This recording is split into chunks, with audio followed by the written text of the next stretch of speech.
72 घंटे की deadline, 72 minute में धुआं धुआं।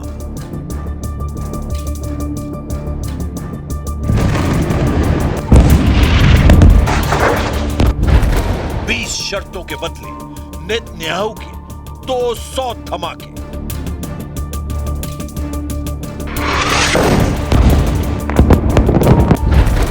ईरान का बारूदी ऐलान, इजराइल बनेगा कब्रिस्तान।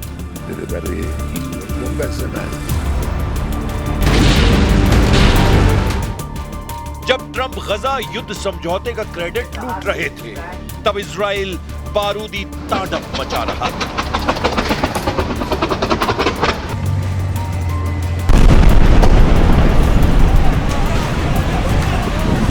जब ट्रंप ने नेतन्याहू को युद्ध समझौते के लिए तैयार किया, तब गजा में मौत नाच रही थी।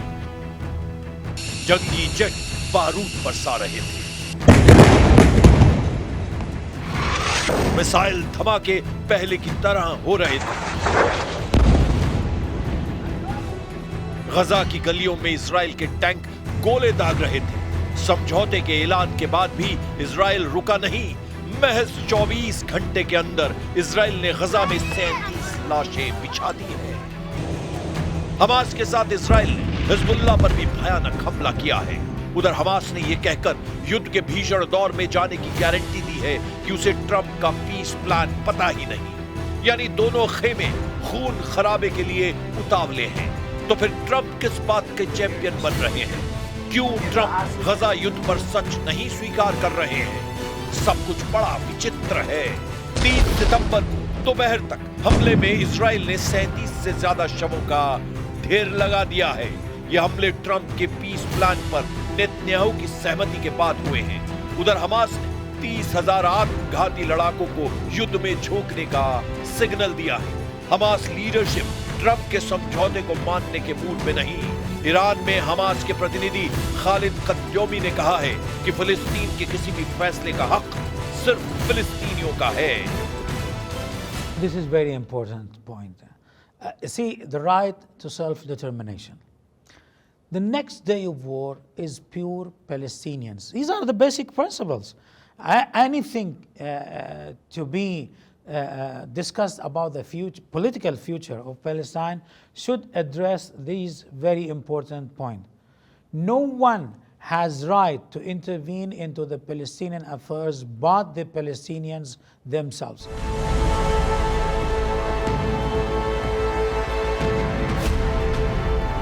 हमास को ट्रंप के पीस प्लान में खामियां ही खामियां दिख रही हैं, तो नेतन्याहू ने भी अपना स्टैंड बदल लिया है। ट्रंप के गजा युद्ध समझौते में अहम और जरूरी बात यह है कि इजराइल गजा पर न कब्जा करेगा, साथ ही इजराइल की सेना गजा से वापस लौटेगी। वहीं ट्रंप से मुलाकात की कुछ देर बाद नेतन्याहू ने ऐलान किया है कि इजराइल डिफेंस फोर्स गजा पट्टी में कब्जा नहीं छोड़ेगी। במקום שהחמאס יבודד אותנו, הפכנו את היוצרות ובודדנו את החמאס. עכשיו כל העולם, גם העולם הערבי והמוסלמי, לוחץ על החמאס לקבל את התנאים שהצבנו יחד עם הנשיא טראמפ, לשרת כל חטופינו, החיים והחללים כאחד, כשצה"ל נשאר ברוב הרצועה. מי היה מאמין לזה? הרי כל הזמן אומרים, אתה חייב לקבל את התנאים של החמאס, להוציא את כולם, צה"ל צריך לצאת החוצה.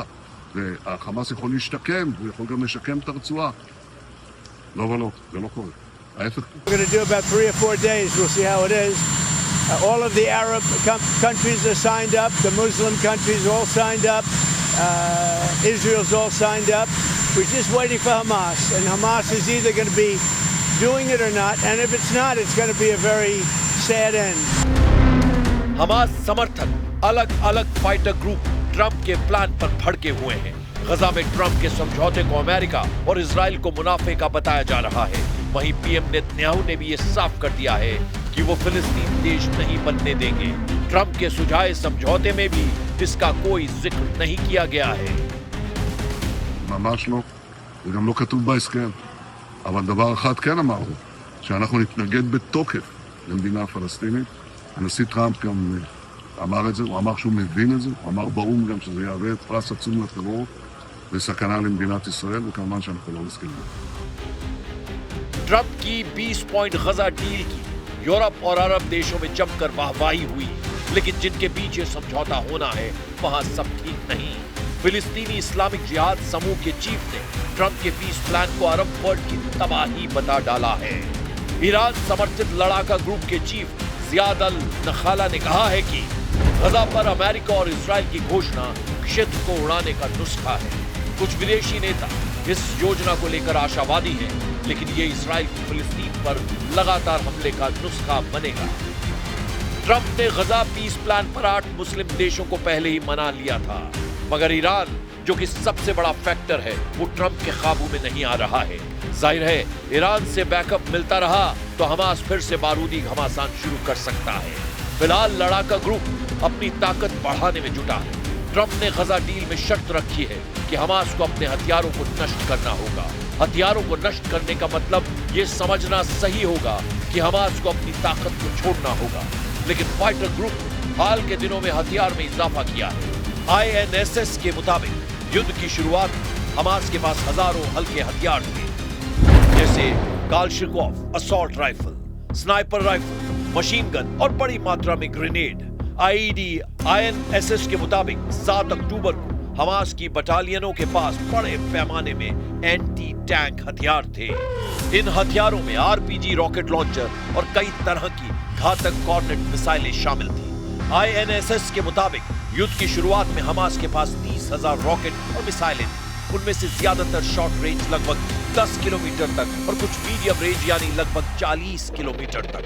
वहीं कुछ लॉन्ग रेंज लगभग 250 किलोमीटर तक मार करने वाली मिसाइलें थी। लेकिन अब हमास के पास फोटोग्राफी और हमले करने वाले ड्रोन भी मौजूद हैं। AP की रिपोर्ट के मुताबिक हमास के पास जो हथियार है उसका ब्यौरा कुछ यूं है। हमास के पास मेड इन ईरान स्नाइपर राइफलें हैं, चीन और रूस की बनी AK-47 असॉल्ट राइफलें हैं। वहीं नॉर्थ कोरिया और बुल्गारिया में बने रॉकेट लड़ाका ग्रुप इस्तेमाल करता रहा है। हमास को ग्रेनेड और गजा में गुप्त एंटी टैंक रॉकेट की सप्लाई उत्तर कोरिया से होती है। हमास में 30,000 कट्टर लड़ाके बताए जाते हैं। युद्ध में हमास अकेला भी नहीं।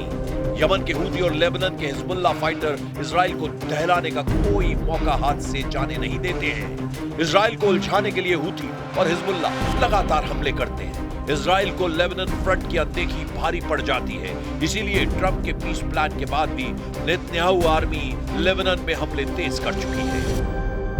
इजराइल ने हवाई हमले में हिजबुल्लाह के 2 टॉप कमांडरों को ढेर कर दिया है। मारे गए कमांडरों के नाम मोहम्मद अब्बास शशावा और मोहम्मद हुसैन यासीन हैं। इनमें शशावा दक्षिण लेबनान के सोमोर में तोपखाने का इंचार्ज था। वहीं शाफीक इलाके के तोपखाने की कमान हुसैन यासीन के पास थी। नेतन्याहू को यकीन है कि ट्रंप की शर्तें हमास कभी नहीं मानेगा, इसीलिए लड़ाकों को ज्यादा से ज्यादा नुकसान पहुंचाया जाए। हमास के लिए जिन शर्तों को मानना नामुमकिन है उन्हें भी जान लीजिए।